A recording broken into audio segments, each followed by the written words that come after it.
안녕하십니까. 반갑습니다. 아마 시험 기간이라가지고 다들 많이 분주하고 바쁠 줄 압니다. 수고들이 많죠. 수고가 끝난 얼굴도 있고요. 인사 좀 오늘 그렇게 할까요? 수고 마무리 한 주 동안 잘 하십시오. 이렇게 인사하겠습니다. 네, 마무리 잘 하십시오.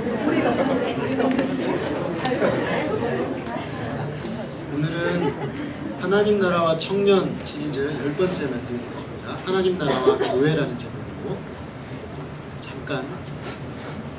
아버지 하나님, 뜨거운 여름이 다가오고 있고 또 한 학기 동안 땀 흘려 수고한 열매를 이제는 거둬야 될 때가 또 다가오고 있습니다.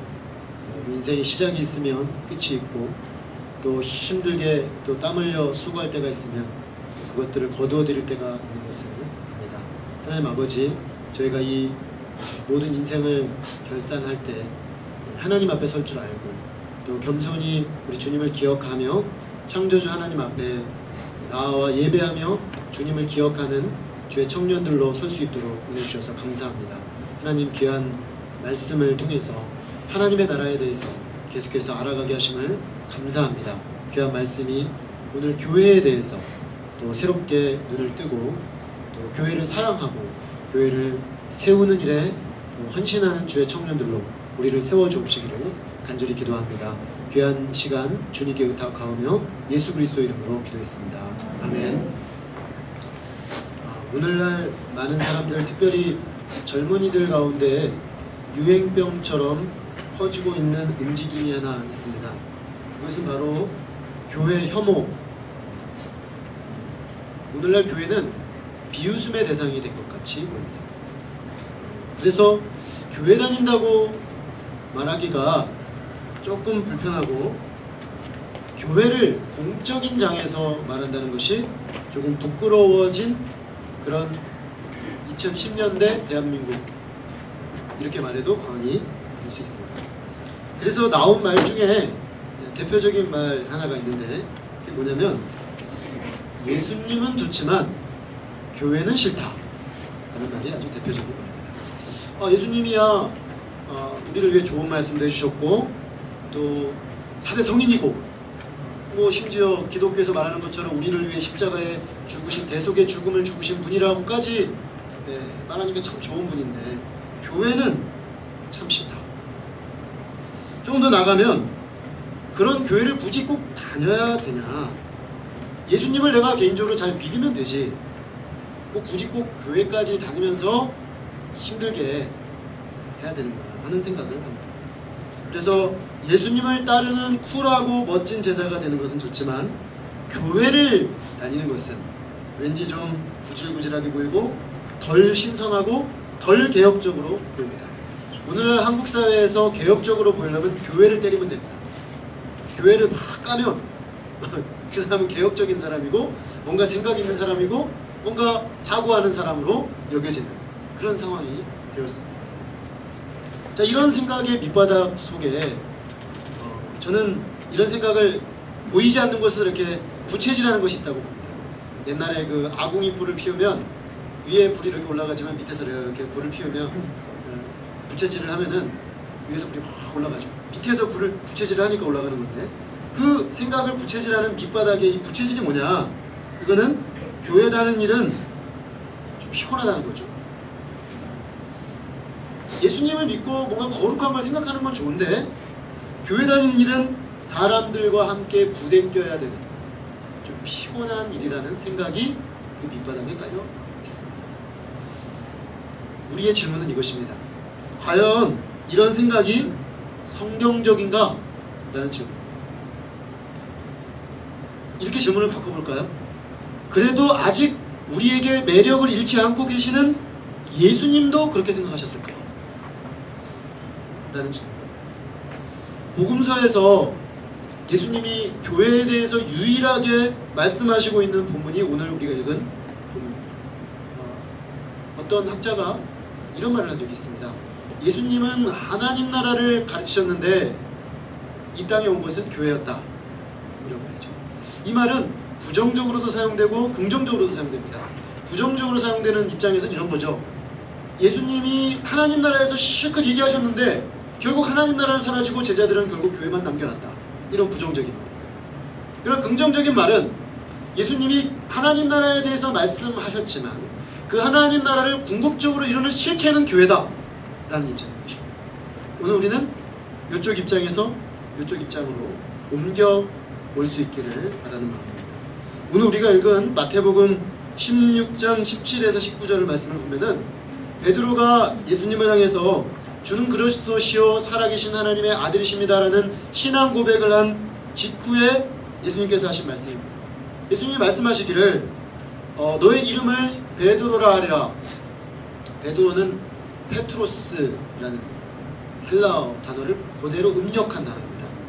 원래 이 단어의 원형은 페트라라는 단어인데 이 단어는 여성형이에요. 돌멩이라는 뜻입니다. 반석이라는 뜻입니다. 반석. 페트라라는 말이. 그런데 페트로스라는 말이 돌멩이라는 뜻이죠.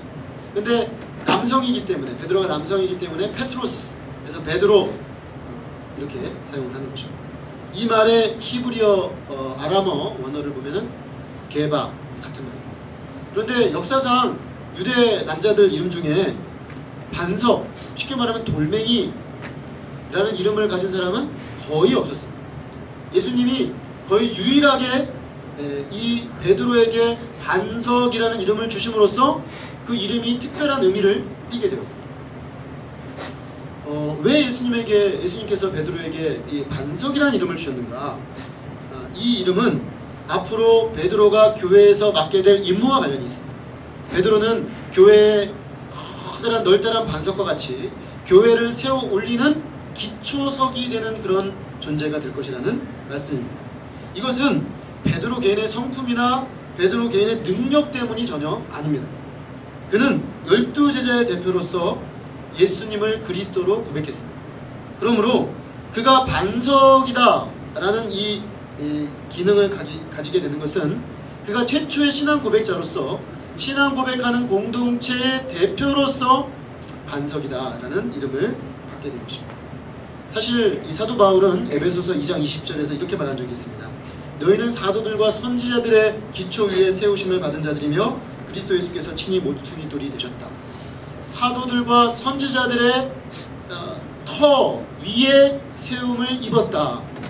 사도 베드로 한 사람이 아니라 같은 신앙 고백하는 제자 공동체 터 위에 교회가 세워져 있다는 그런 말입니다.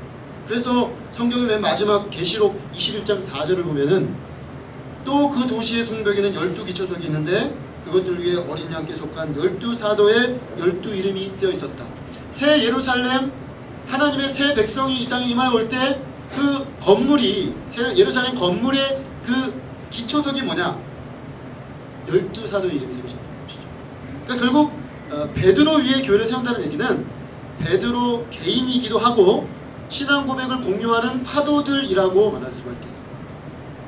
결국 12사도 모두 새로운 하나님의 백성 공동체인 교회의 기초가 될 것이다 라는 말입니다. 예수님은 이 베드로에게 이 베드로라는 이름을 주시면서 특별한 약속을 하나 해주십니다. 그것은 뭐냐면 천국 열쇠를 그에게 주시겠다는 것이죠. 그런데 이 천국 열쇠가 우리가 읽은 18장 18절에 보면은 베드로 개인이 아니라 제자 공동체에 주어진 것으로 쓰였습니다. 그러므로 베드로라는 이름, 이 반석이라는 이름은 베드로라는 한 사람의 어떤 대표자일 뿐만 아니라 사도 공동체 전체에게 주신 이름이라는 것을 알 수가 있습니다. 자, 그렇다면은 예수님께서 신앙 고백을 한 사도 공동체 위에 세우시겠다고 하는 이 교회가 뭐냐라는 질문이 생깁니다. 교회는 헬라어로 에클레시아입니다. 에클레시아는 에크라는 전치사와 레시아라는 동사가 합쳐져서 된 말인데 에크는 프롬이에요. 레시아는 부르다는 단어입니다. 그러니까 부모스로부터 부름받은 사람들이라는 뜻을 가지고 있습니다. 이 말은 히브리어로 보면은 카알이라는 단어를 번역한 단어인데 이 카알이라는 말은 회중 또는 공동체를 가리키는 말입니다. 그러므로 오늘날 우리가 생각하듯이 많은 사람들이 생각하듯이 교회는 건물이 아닙니다. 건물이 일반적으로 이제는 보통 명사화해서 교회를 쓰이죠. 로뎀나무 교회 그러면 이 건물을 많이들 생각합니다. 그래서 성경적인 의미로 말한다면 로뎀나무 교회라고 하면 예수 그리스도 안에서 로뎀나무 교회 공동체로 부름받은 하나님의 사람들의 공동체, 사람들의 모임, 이것이 교회라고 할 수 있겠습니다. 원래 이 칼이라는 말 자체가 이스라엘 백성 공동체를 가리킬 때 사용했습니다. 즉 하나님의 택함받은 구약 백성을 가리킬 때 칼이라고 했는데 그 단어를 그대로 가지고 와서 에클레시아라고 번역한 거예요. 그렇다고 한다면 지금 이 교회를 세운다, 베드로의 고백 위에, 베드로 위에 교회를 세운다라는 것은 베드로와 동일한 신앙 고백을 공유하는 사람들의 공동체가 교회라는 그런 말이 되겠습니다. 자, 그런데 오늘 본문에 이 교회를 누가 세웁니까? 예수님은 내가 내 교회를 이 반석 위에 세울 것이다. 내가 내 교회를 이 베드로 위에 세울 것이다. 내가 내 교회를 이 베드로와 같은 신앙 고백을 하는 사도 공동체 위에 세울 것이다 라고 말씀하십니다. 그리고 또 예수님은 이 교회를 내 교회라고 말씀하십니다. 베드로의 신앙 고백을 가진 이 교회 공동체, 그가 내 교회다 이렇게 말씀하셨습니다. 그러므로 예수 그리스도께서 세우신 예수님의 교회, 예수님과 교회는 뗄래야 뗄 수가 없는 겁니다. 왜냐하면 이 교회는 예수님이 세웠으니까요. 그러므로 예수님은 좋은데 교회는 싫다. 이거는 예수님의 말씀을 잘 모르고 하는 이야기죠. 예수님은 좋은데 교회는 싫다는 건 성립할 수 없는 거예요. 왜냐하면 이 교회를 예수님이 세웠거든요. 예수님을 정말로 사랑한다면 그 사람은 한 가지 특징이 있습니다. 교회를 사랑하게 됩니다. 왜냐하면 예수님이 교회를 세웠으니까요. 그 예수님을 사랑하기 때문에 교회를 사랑하게 되는 거예요. 뒤집어 놓으면 이렇게 되겠습니다. 교회가 별로 사랑스럽지 않아요? 사실은 예수님을 사랑한다는 것이 무엇인지 아직 잘 모르는 거예요. 교회가 흠이 있고 모순이 있고 못났어요. 그래서 교회를 별로 안 사랑스러워요. 그래서 난 교회를 사랑하지 않아요 라고 말할 수 있겠습니다. 그런데 한번 생각해 볼까요?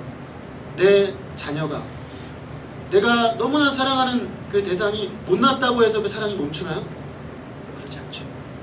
예수님을 정말 사랑한다고 하면 그 사람은 반드시 교회를 사랑하는 모습으로 그 신앙의 모습이 나타나야 한다는 것입니다. 사도 바울은 교회를 일컬어서 뭐라고 그랬냐면 그리스도의 몸, 성령의 전이라고 했습니다.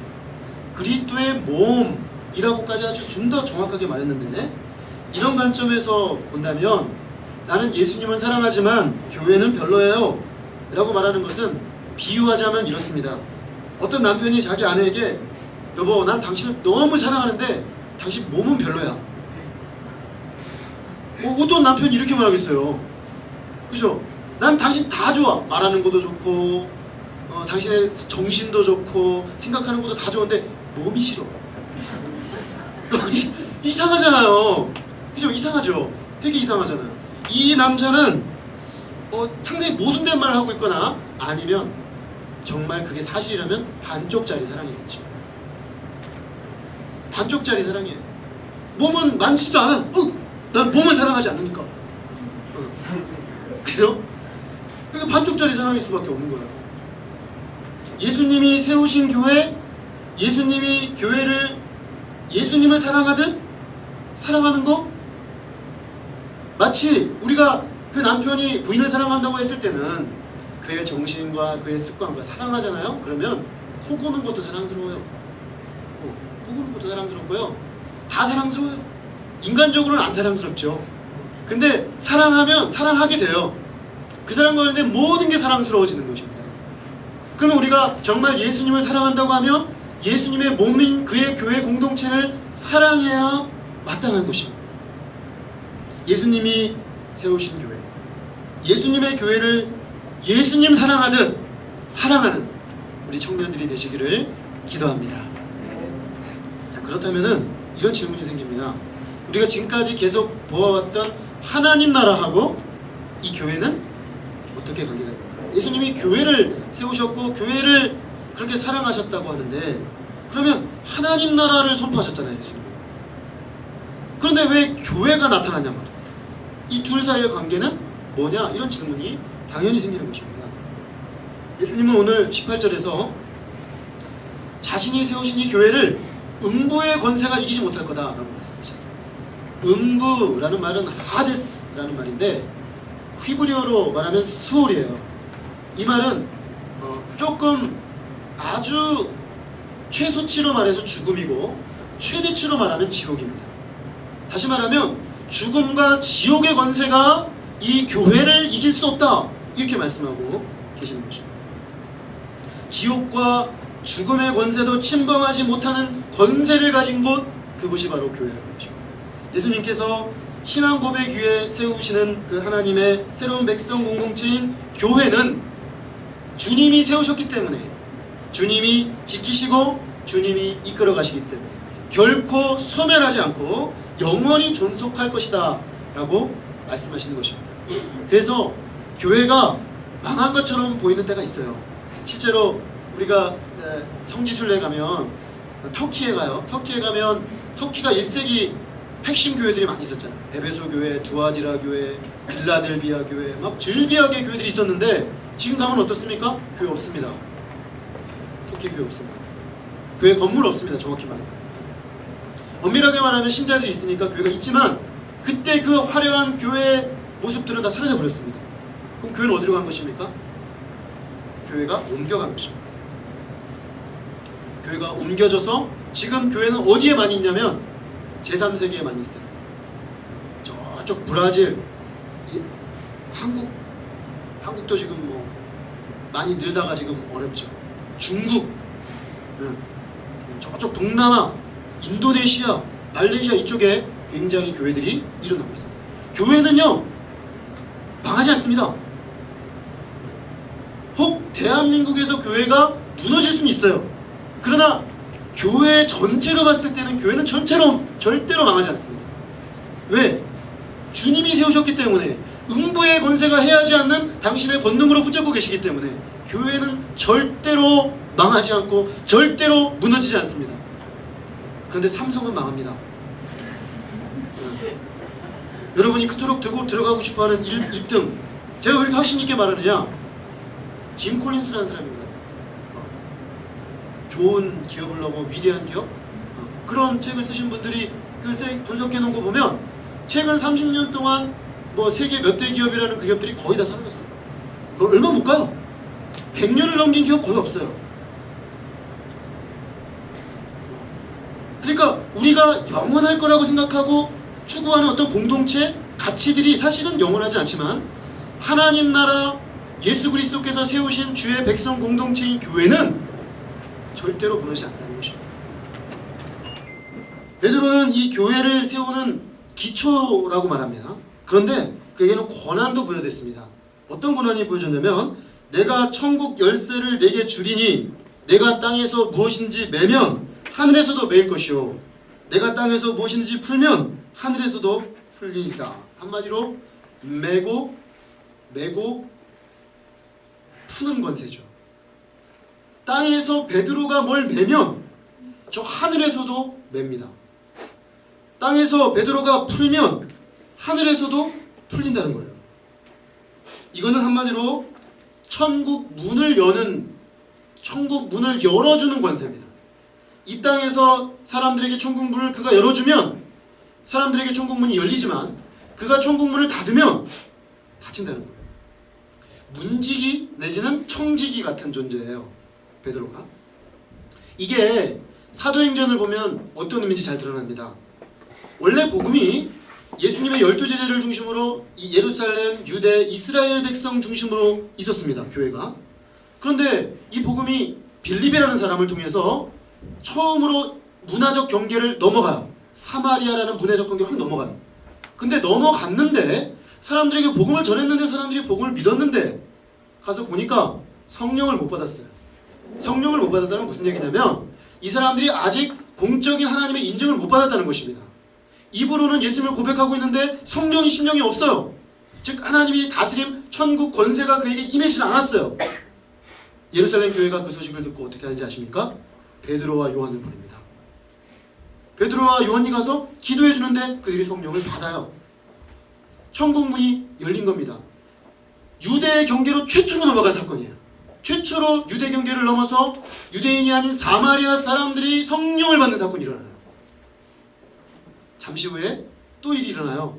이번에는 이방인 로마 백부장 고넬료가 거의 유대화된 로마인이었어요. 그러나 그는 거듭난 그리스도인은 아니었습니다. 굉장히 유대적인 사고를 가지고 열심히 구제하고 있었는데 하나님이 이 사람을 이방인 최초의 공인된 신자로 만들기 원하셨습니다. 그래서 하나님이 그에게 말씀하시고 베드로가 올 거다. 베드로를 청해라. 이렇게 말씀하십니다. 베드로가 다른 곳에 있다가 하나님 가라 그러셔가지고 가는데 가기 전에 한 가지 중요한 사건을 일으키세요. 베드로가 기도 중에 하늘에서 보자기가 내려오는 거예요.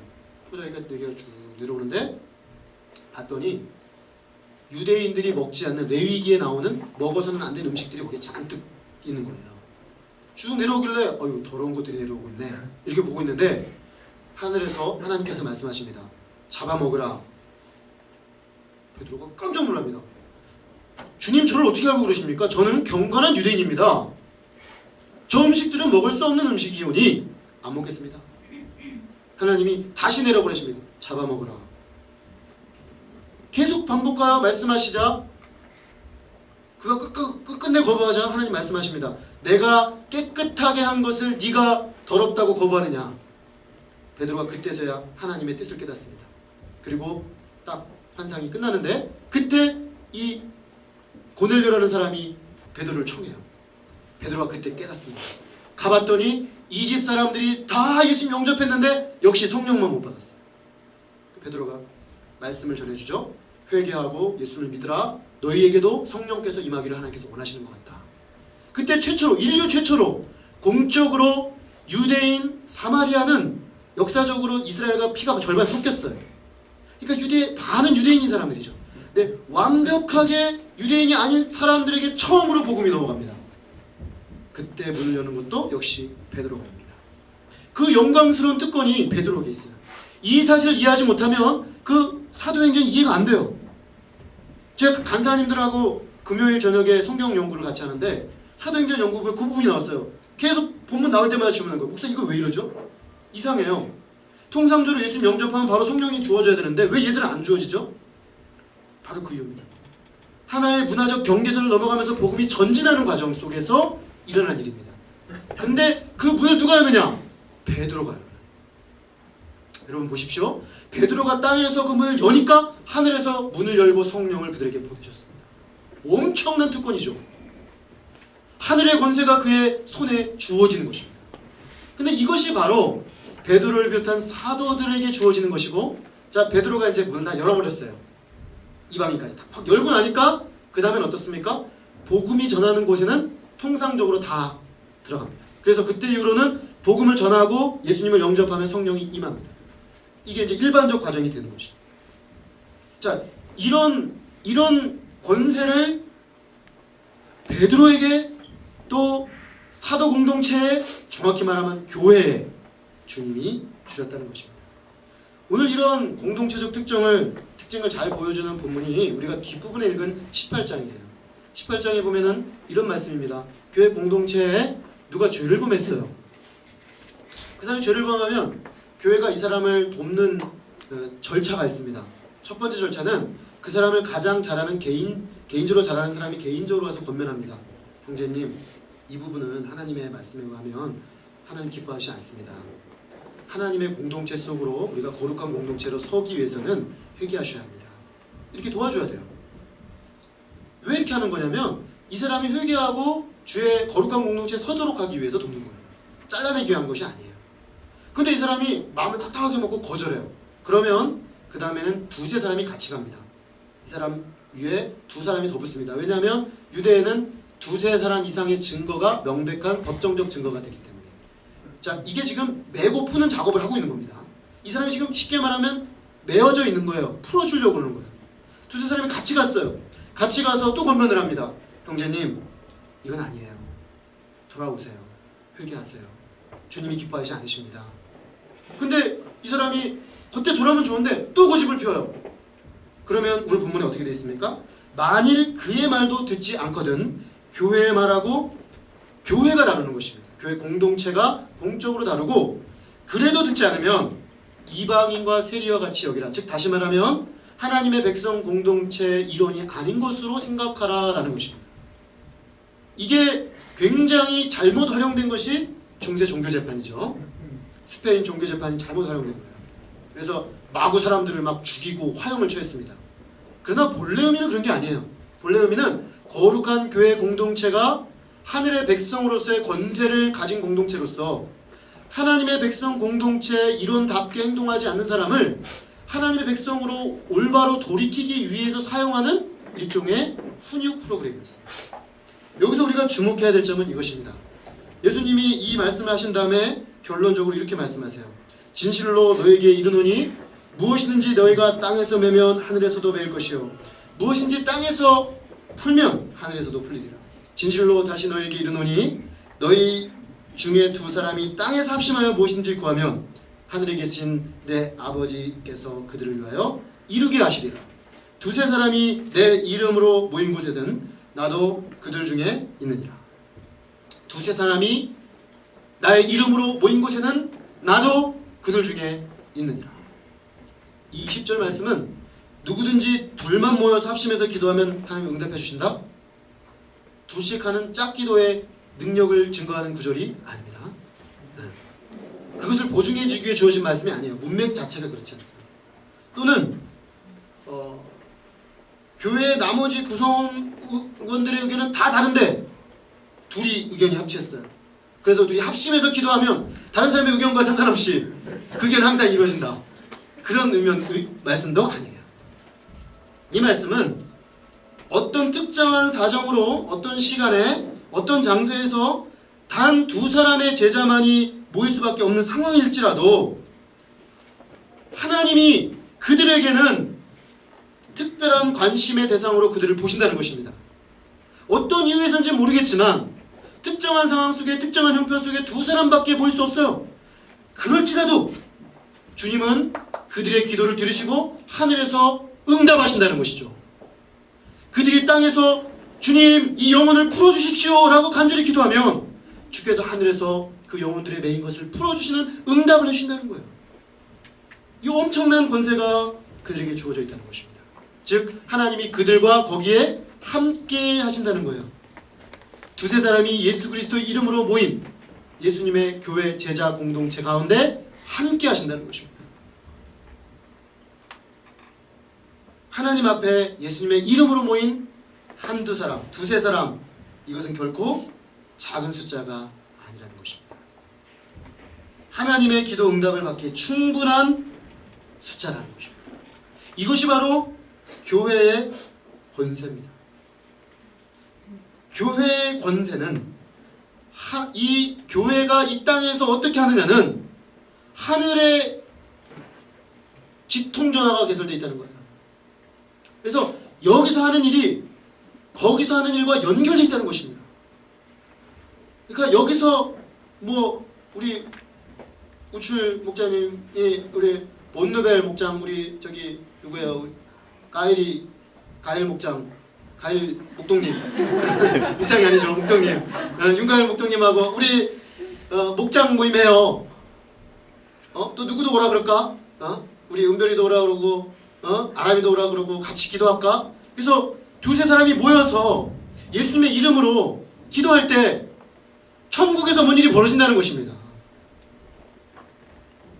우리는 생각합니다. 내 바쁜 시간 내가지고 기도해야 되는구나 이렇게 생각하는데 그게 아니고 그 시간에 천국을 움직이는 일이 일어난다는 것이에요. 엄청난 일이 벌어지고 있다는 것입니다. 이거를 인식하며 기도해야 한다는 거예요. 이걸 인식하며 교회 공동체에 와서 섬겨야 한다는 것입니다. 우리 그렇게 생각 안 하잖아요? 그죠? 기도 모임 간다 생각하잖아요. 나는 지금 천국을 지금 움직이러 간다. 나는 지금 매인자들을 풀어주기 위해 간다. 이렇게 생각합니까? 이렇게 생각하라는 오늘부터. 지금 자기 스스로도 못 풀잖아요. 사람들이 매여가지고 죄에 매여서 하나님도 잘 안 보이고 잘 믿어지지도 않고 그러는데 누가 옆에서 풀어주는 걸 도와줘야 되잖아요. 그게 바로 주님의 백성들이 모여하는 기도, 예배, 그들의 모임, 그 속에 주님께서 그렇게 역사하신다는 것입니다. 세상은 이걸 모르니까 교회를 우습게 하는 거죠. 교회를 우습게 알아요. 물론 여기에는 1차적으로 우리 책임이 큽니다.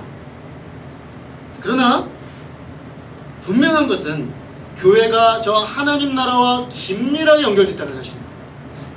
즉 다시 말하면 하나님 나라 없는 교회는 무의미한 것이죠. 마찬가지로 교회가 없는 하나님 나라도 의미가 없는 것입니다. 왜냐? 교회는 하나님 나라를 이 땅에 이루는 가장 강력한 주님의 도구입니다. 교회는 하나님 나라를 위해 봉사하는 주님의 주된 도구입니다. 그러므로 하나님 사랑하고 하나님의 교회를 하나님 예수 그리스도를 사랑하는데 교회는 별거다. 이거는 잘못 오해한 것입니다.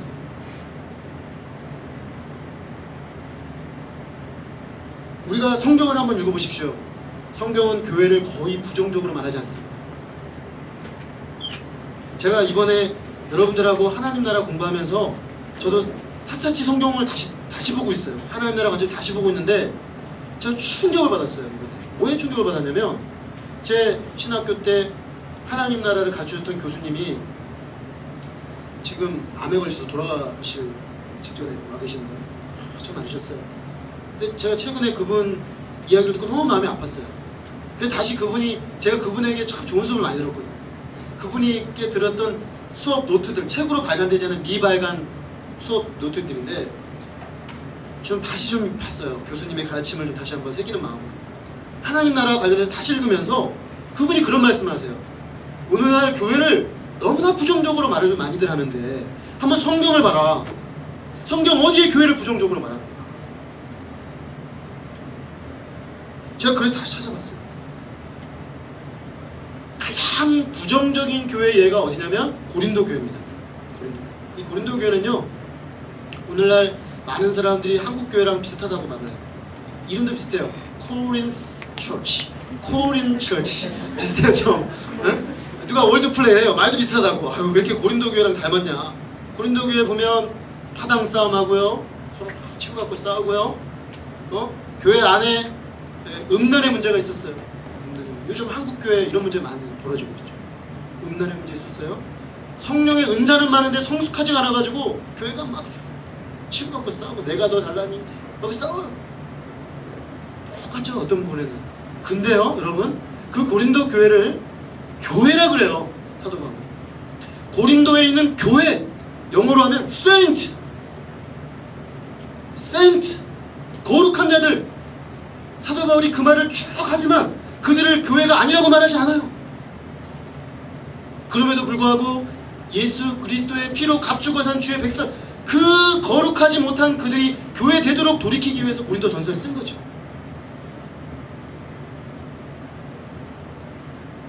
하늘의 권세와 하나님 나라의 권세가 위임된 매우 중요하고 순결한 공동체가 교회입니다.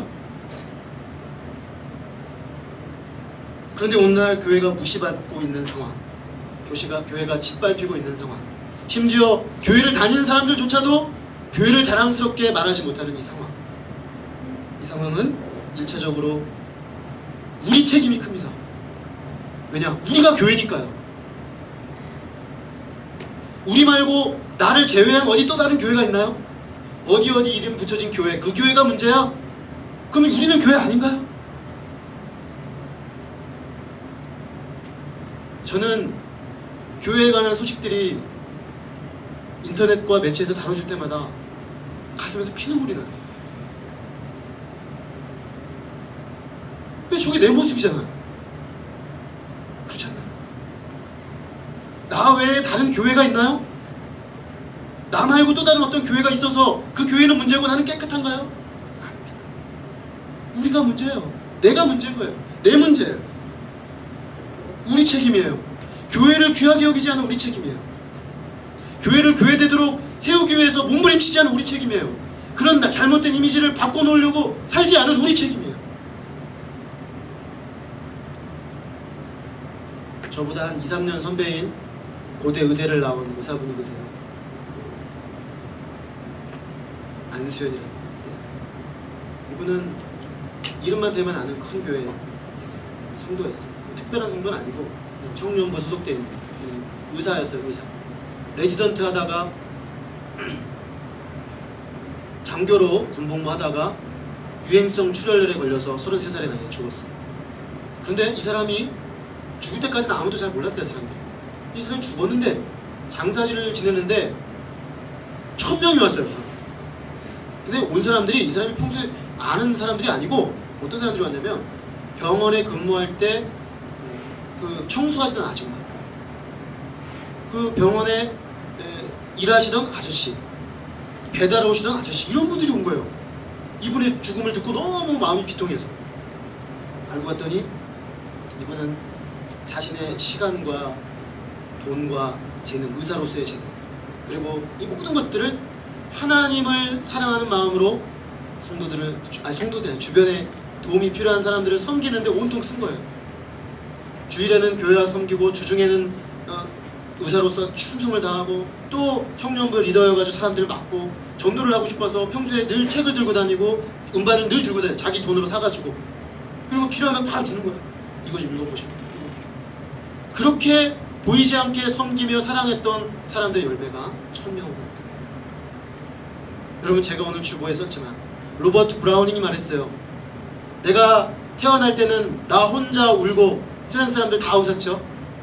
그러나 내가 죽을 때는 나 혼자 웃고 세상 사람들이 다 우는 그런 사람 되고 싶다고 로버트 브라우닝이 말했어요. 이분이 그런 분 아니겠어요? 자기는 천국에 해같이 빛나며 웃고 있지만 주님 만나니까 그를 잃은 사람들은 애통하며 눈물을 흘려요. 여러분, 그게 진짜 교회죠. 그 사람을 경험하고 그 사람의 이야기를 들은 사람들은 교회에 대한 생각을 바꿉니다. 교회에 대한 생각을 바꾸고 있어요. 교회가 원래 이런 거구나. 교회가 죽지 않았구나. 교회가 살아있구나. 누가 그렇게 만들 것입니까? 누가? 우리가. 움직이는 교회인 우리가.